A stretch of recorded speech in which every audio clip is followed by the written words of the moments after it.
acca mbokk yi am na solo Tapha Mbeur moo doon bàkku il fallait que ñu xaar ko ba ñu bàkku ba pare ñu doog a siffler combat bi combat social bi acca ñaari mbër yi ñu ngi ci digg géew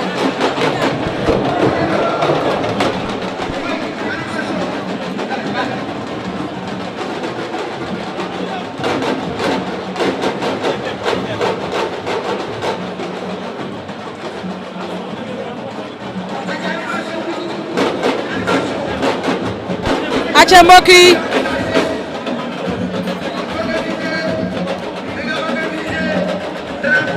arbitre bi nee na leen taxaw leen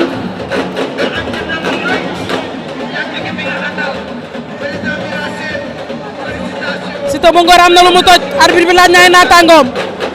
arbitre bi nee na ñëw leen ci digg géew bi acca arbitre baa ngi leen di woo si géew gi ndax laa mu si géew gi lay leeree Siteu bu Ngor ak ki nga xam ne mooy Djinné bu ndaw parce que tey sëriñ bi mu engagé leen ay ñoom Satou Ba ak yeneen consort acca arbitre bi sifflé na Djinné ak ki nga xamante ne mooy Siteu bu Ngor ñi ngi lewtoo di dem ci saaku yi Siteu moo ñu wan ginnaaw Djinné moo jàkkaarloog ñun mbokk yi acca ñi ngi lewtoo ba tey ñoom ñaar ku nekk ngeen di tekk di déglu sa morom waaw dañuy déglu woon de lii mooy round d'observation combat bi bu mel ni combat bu kenn ay jege nañ saako combat bu kenn du foowee saaku yi fekk jiwul kenn bëri ñoo bëgg sa bëree làng ñoo bëgg di ñëw ci saaku xam nga tax loolu dañoo bëgg saaku yu bëri xamante ne ñu baaraam ñoom ñaar bàyyiwaat nañ ñi nga Siteu bu Ngor moo prolonge boo gën naa gàtt bu toll ak ki nga xam ne mooy Djinné bu ndaw naaw na waaye dal jokkas na léegi waaye dalul Djinné bu ndaw Djinné mi ngi dox ci kawam xàccam bee crochet bee bu dalee buntu dina feeñ de ca arbitre bi arrêté na combat bi arrêté na ko lu xew ci digg géew bi acca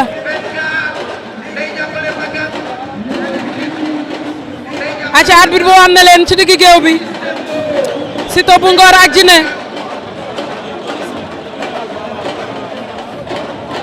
acca arbitre bi sifflé na Siteu ngay dem ca lang ga lan la lu xew ak lang gi lii lan la ña ngay lewtoo ba tey ñoom ñaar Siteu bu Ngor ak Djinné ba tey ña ngay lewtoo ñoom ñaar dara xewagul Djinné lu mu nar la lii lan la ay door dafa songu téléphoné mu doon ko ay percule pour wàññi doole mais si taxul mu bàyyi Siteu jàppal si ngeen ba léegi Siteu jël la waat ba bañ na génn na daal dugaat Siteu bu Ngor Djinné bu Ndaw la nar Siteu bu Ngor Djinné bu Ndaw Fatou Mbaye nengeñ ba ko solal Siteu bu Ngor Djinné ñu ngay wërloo ñam ñaar tere yaa ngay day Siteu bu Ngor woo Siteu bu Ngor daan na ko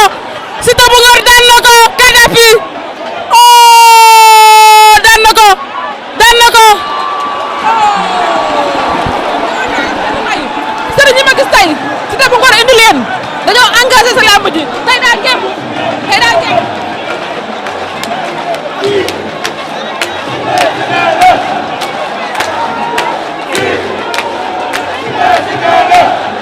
arbitre baa ngay dem faar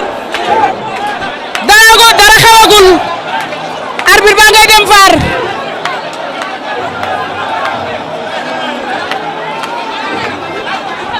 tempérer situation bi la mais xam nañ li xew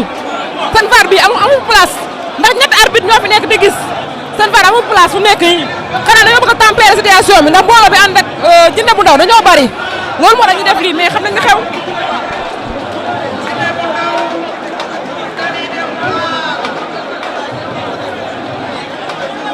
nañ déglu arbitre lu muy wax le maître du terrain nañ ko déglu ñu xool lan lay wax.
dem na ba ñëw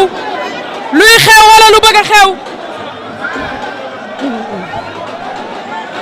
aca mbokk yi arbitre bi dem na ba ñëw luy xew aca lan la Siteu bu Djinné Siteu bu Ngor daan na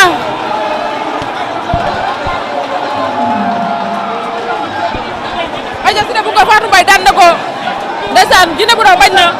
il est inconsolable mënoo ko consoler ndeysaan li mu indi si mbooloo dafa bari ndeysaan dama koo yërëm li mu indi si mbooloo moo bari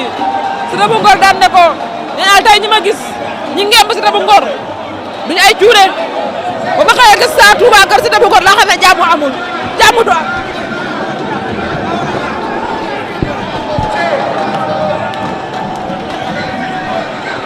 mais tey yaa beaucoup de surprise tey surprise yi dafa bari tey ci làmb ji nogay. mais nag bettul woon kenn Siteu bu Ngor ak Djinné bu Ndaw combat bi waroon nañoo xam ne nii rek la mën a demee. lu tax loolu. Siteu bu Ngor daa nekkoon ci ay tolof rek waaye moo jiitu Djinné bu Ndaw làmb si ñi mu bëreel Djinné bu Ndaw bëreewul ak ñoom demal nga xool ay combat Siteu bu Ngor xool ay combat Djinné bu Ndaw kan la fi daan ñaxas gi la fi daan ak Fils de Bem te moom combat am ak Fils de Bem ku ne gisoon na nu mu demee ñoom ñaar dafa metti combat am ak ñaxas gi tamit aussi tey mu ñëw bëre ki nga xamante ni mooy Siteu bu Ngor ñaak demal nga xool combat yi ma la wax nga ñëwaat. am na solo.